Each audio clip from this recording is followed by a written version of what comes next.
नहमदुहु व नुसल्ली अला रसूलिहिल करीम अम्मा बाद फ़ौज़ बिल्लाहि मिनश शैतानिर रजीम बिस्मिल्लाहिर रहमानिर रहीम। एक दोस्त ने टेलीफ़ोन पे मुझसे पूछा था कि रोज़ा रखने के बाद जो है वो कुछ देर के बाद या चंद घंटों के बाद जो है वो मुंह खुश्क हो जाता है और सम टाइम जो है ना मुंह से स्मेल आना शुरू हो जाती है, मुंह से बदबूदार सांस आना शुरू हो जाती है जो बड़ी नागवार किस्म की होती है।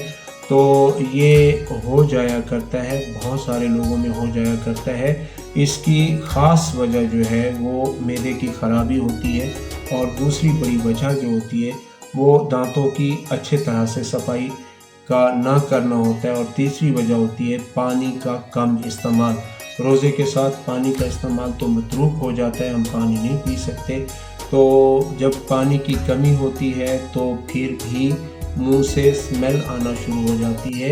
ये 80% लोगों में होता है, लेकिन वो काबिल बर्दाश्त होती है। कुछ लोगों में वो स्मेल इतनी ज़्यादा बढ़ जाती है कि वो दूसरों के साथ बातचीत करने से भी अवॉइड करते हैं। तो अगर आपके साथ ये मसला है, आप दायमी कब्ज़ के मरीज़ हैं, तो पहले तो इन फैक्टर का ठीक होना बड़ा ज़रूरी है। लेकिन चूँकि रमज़ान शरीफ है, इसमें मैं आपको छोटे छोटे टिप्स बता रहा हूँ, प्रॉपर नुस्खे नहीं बता रहा।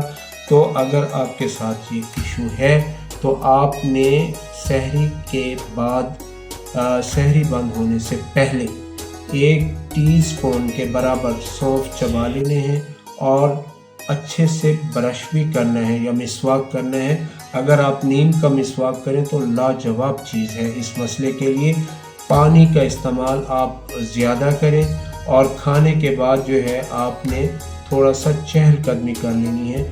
इसके साथ साथ अगर आपको जवारिस जालिनूस हमदर्द की मिल जाए, करशी वालों की मिल जाए, तो आधा चम्मच सुबह आधा चम्मच शाम, ये इस बीमारी और इस मसले का मुस्तकिल हल भी है। चाहे रमज़ान हो या कोई भी महीना, अगर आप इस मसले का शिकार हैं तो जवारिस जालिनूस ये आपने आधा चाय वाला चम्मच सुबह आधा चाय वाला चम्मच शाम लेना है। तो इससे मुंह की स्मेल जो होती है वो ख़त्म हो जाती है, आपका निज़ाम इंहज़ाम बहुत बेहतर हो जाता है, आपकी कब्ज़ रफ़ा हो जाती है और आपका जिस्म हल्का फुल्का रहता है, गैस और तेज़ाबियत भी नहीं होती।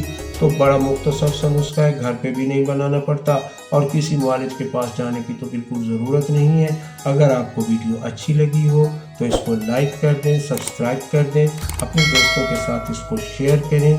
तो आपसे इजाज़त चाहूँगा।